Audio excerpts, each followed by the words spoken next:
வணக்கம். 5 மணி செய்திகளுக்காக நான் ஆர் தேவப்பிரியன். இந்த நேரத்திற்கான தலைப்புச் செய்திகளை பார்க்கலாம்.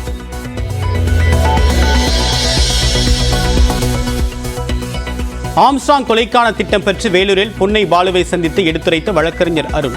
ஜூன் 5ஆம் தேதி தொடங்கிய சதி திட்டத்தை வெறும் 30 நாட்களில் நிறைவேற்றிய கொலை கும்பல்.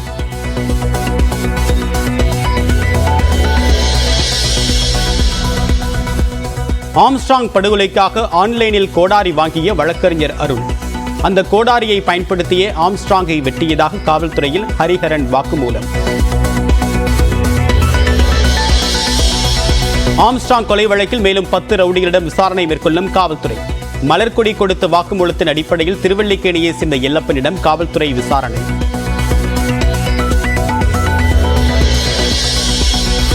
ஜார்க்கண்ட், பீகாரில் நீட் முறைகேடு புகாருக்கு உள்ளான மையங்களில் தேர்வு எழுதியோர் அதிக மதிப்பெண்கள் பெற்றது அம்பலம். ராஜஸ்தானில் உள்ள மையத்தில் 83 பேர் 600க்கும் அதிகமான மதிப்பெண்கள் பெற்றது தேர்வு முடிவில் தெரிய வந்துள்ளது. கனமழையால் பாதிக்கப்பட்டுள்ள மாவட்டங்களின் மாவட்ட ஆட்சியருடன் முதலமைச்சர் மு க ஸ்டாலின் ஆலோசனை. மீட்புப் பணிகள் முன்னெச்சரிக்கை நடவடிக்கைகள் குறித்து கேட்டறிந்தார்.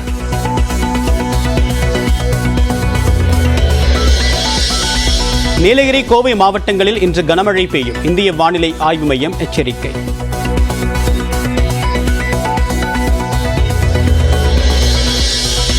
மேட்டூர் அணைக்கான நீர்வரத்து வினாடிக்கு 69,000 கனஅடியாய் நெருங்கியது. அணையின் நீர்மட்டம் இன்று மட்டும் 3 அடி உயர்ந்து 64 அடியாக அதிகரிப்பு. சென்னை எழிலகத்தில் 5 கோடி ரூபாயில் அமைக்கப்படும் மாநில அவசர கால மையம் 8 துறை வல்லுநர்கள் செயல்படக்கூடிய வகையில் அமைக்கப்படுவதாக தலைமை செயலர் சிவதாஸ் மீனா பேட்டி. நான் துணை முதலமைச்சராக நியமிக்கப்படுவதாக வரக்கூடிய செய்திகள் வதந்தியே. திமுக இளைஞரணியின் 45வது தொடக்க விழாவில் அமைச்சர் உதயநிதி ஸ்டாலின் விளக்கம். பத்திரிகையில் வருகின்ற கிசுகிசுகள் வதந்திகள் எல்லாம் படிச்சுட்டு வந்து இது நடக்க போதோ, அப்போ நம்ம ஒரு கோல் போட்டு வச்சிருவோம், துண்டு போட்டு வச்சிருவோம் அப்படின்ற அடிப்படையில் இங்கே பேசியிருக்கிறீங்க.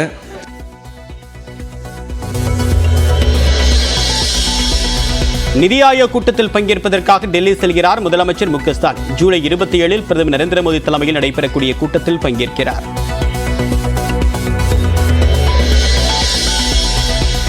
கடந்த 3 ஆண்டுகளில் 19 அம்மா உணவகங்கள் மூடப்பட்டதாக எதிர்க்கட்சித் தலைவர் இபிஎஸ் குற்றச்சாட்டு.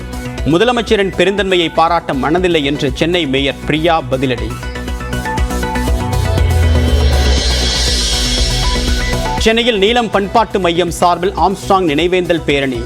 இயக்குனர் ப. ரஞ்சித், மன்சூர் அலிகான் உள்ளிட்டோர் பங்கேற்பு.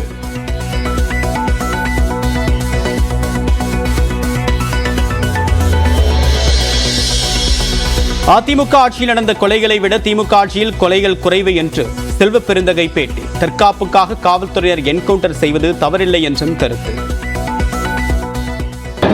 நேரடியாக நான் உன்னை என்கவுண்டர் பண்ணனா தப்பு, யாரையும் அப்படிலாம் என்கவுண்டர் பண்ண முடியாது. தாக்குதல் நடத்துகிறாங்க காவல்துறை மேலே, ஆயுத பிரயோகம் பண்ணுறாங்கன்னா அவர்களுடைய உயிரை பாதுகாப்பதற்கு தற்காப்புக்காக என்கவுண்டர் நடத்துவாங்க. தமிழக அரசின் செயல்பாட்டில் குறைகள் இருந்தால் சுட்டிக்காட்ட வேண்டும் என்று எம்பி கார்த்திக் சிதம்பரம் பேச்சு. கூட்டணி தர்மம் என்ற பெயரில் கூனி குறுகி நிற்கக்கூடாது என்றும் அறிவுறுத்தல்.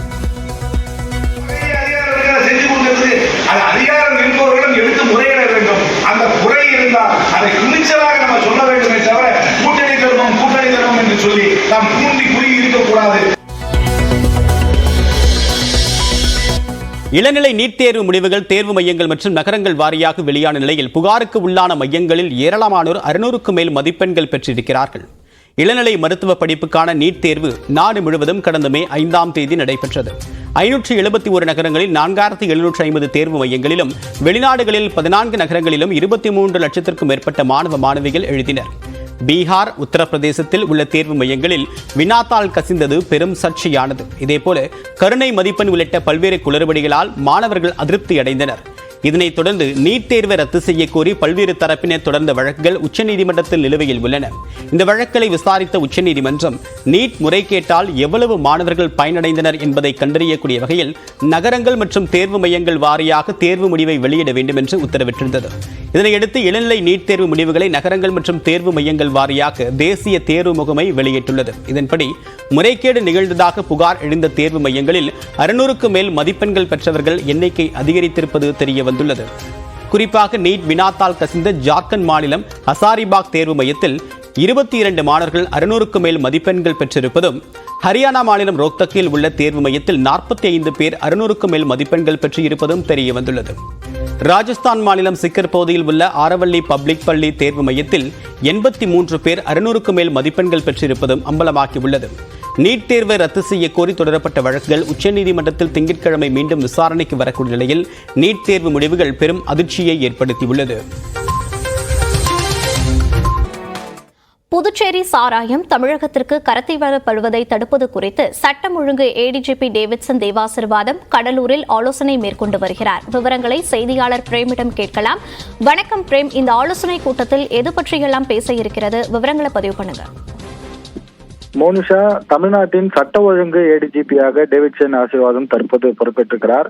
இதனைத் தொடர்ந்து பல்வேறு மாவட்டங்களில் முக்கியமான ஆய்வுக் கூட்டங்களை காவல்துறை அதிகாரிடம் நடத்தி வரக்கூடிய நிலையில் கடலூர், விழுப்புரம், கள்ளக்குறிச்சி 3 மாவட்டத்துக்கும் தற்போது கடலூர் மாவட்ட காவல் கண்காணிப்பு அலுவலகத்தில் தற்போது டேவிட்சன் ஆசீர்வாதம் தலைமையில் தற்போது ஆலோசனை கூட்டம் என்பது நடைபெற்று வருகிறது. இந்த கூட்டத்தில் முக்கியமாக இந்த 3 மாவட்டத்திற்கும் புதுவை மதுபானங்கள் மற்றும் கள்ளச்சாராயங்கள் அதிக அளவில் கடத்தப்படுவது நாளுக்கு நாள் அதிகரித்துக் கொண்டே செல்கிறது.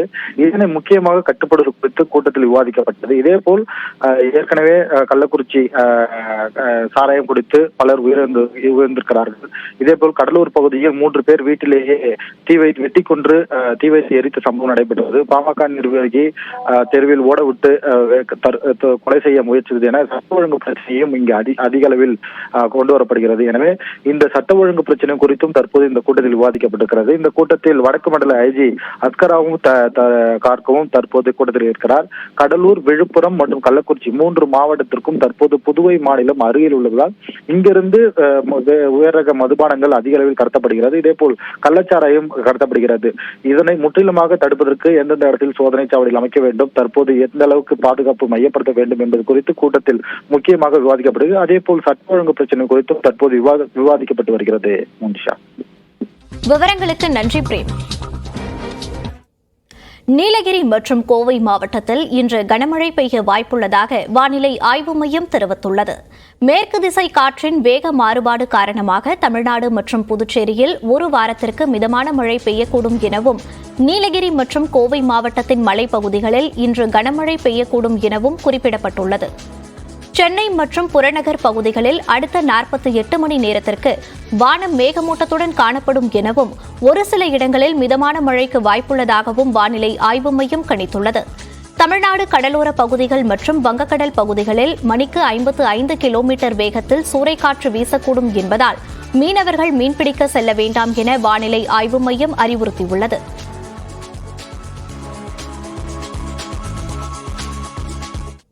மகாராஷ்டிரா மாநிலம் மும்பையில் கனமழையால் பல்வேறு பகுதிகள் வெள்ளக்காடாக மாறியுள்ளதால் பொதுமக்கள் கடுமையாக பாதிக்கப்பட்டுள்ளனர். மகாராஷ்டிரா மாநிலத்தில் பருவமழை தீவிரமடைந்துள்ள நிலையில் நேற்று முன்தினம் முதல் தொடர்ந்து கனமழை பெய்து வருகிறது. இதனால் மும்பையின் பல்வேறு பகுதிகள் வெள்ளக்காடாக காட்சியளிக்கின்றன. சுரங்கப்பாதைகள், சாலைகள், குடியிருப்பு பகுதிகளை தண்ணீர் சூழ்ந்துள்ளதால் பொதுமக்கள் பெரிதும் பாதிக்கப்பட்டுள்ளனர். குறிப்பாக நாக்பூர் மாவட்டத்திற்கு மிக கனமழைக்கான ஆரஞ்ச் எச்சரிக்கை விடுக்கப்பட்டுள்ளது. இதையடுத்து முன்னெச்சரிக்கை நடவடிக்கையாக நாக்பூர் மாவட்டத்தில் உள்ள பள்ளி கல்லூரிகளுக்கு இன்று விடுமுறை அறிவித்து மாவட்ட ஆட்சியர் விபின் இடான்கர் உத்தரவிட்டுள்ளார்.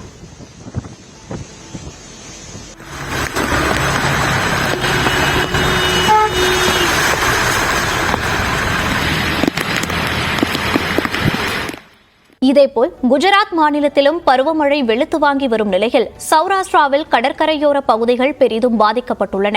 கடந்த 24 மணி நேரத்தில் பெய்த கனமழையால் வரலாற்று சிறப்புமிக்க துறைமுக நகரமான போர்பந்தர் தண்ணீரில் மூழ்கியது. இந்நிலையில் மகாராஷ்டிரா மாநிலத்தில் உள்ள புனே, நாசிக், தானே, பல்ஹர் உள்ளிட்ட 12 மாவட்டங்களில் இன்று மிக கனமழை பெய்யக்கூடும் என இந்திய வானிலை ஆய்வு மையம் ஆரஞ்ச் எச்சரிக்கை விடுத்துள்ளது. இதேபோல் குஜராத் மற்றும் கோவா மாநிலங்களுக்கு ரெட் அலர்ட் விடுக்கப்பட்டுள்ளது. ஒடிசா, சத்தீஸ்கர், மத்திய பிரதேசம், ஆந்திரா, குஜராத்தின் கட்ச் மற்றும் சௌராஷ்டிரா மாவட்டங்களுக்கு ஆரஞ்ச் எச்சரிக்கையும் விடுக்கப்பட்டுள்ளது. மும்பையில் கிராண்ட் சாலை பகுதியில் உள்ள பழமையான 4 மாடி குடியிருப்பின் ஒரு பகுதி கனமழையால் இடிந்து விழுந்தது. 3வது மாடியில் உள்ள ஒரு பால்கனி இடிந்து விழுந்ததில் பெண் ஒருவர் உயிரிழந்தார். 3 காயமடைந்தனர்.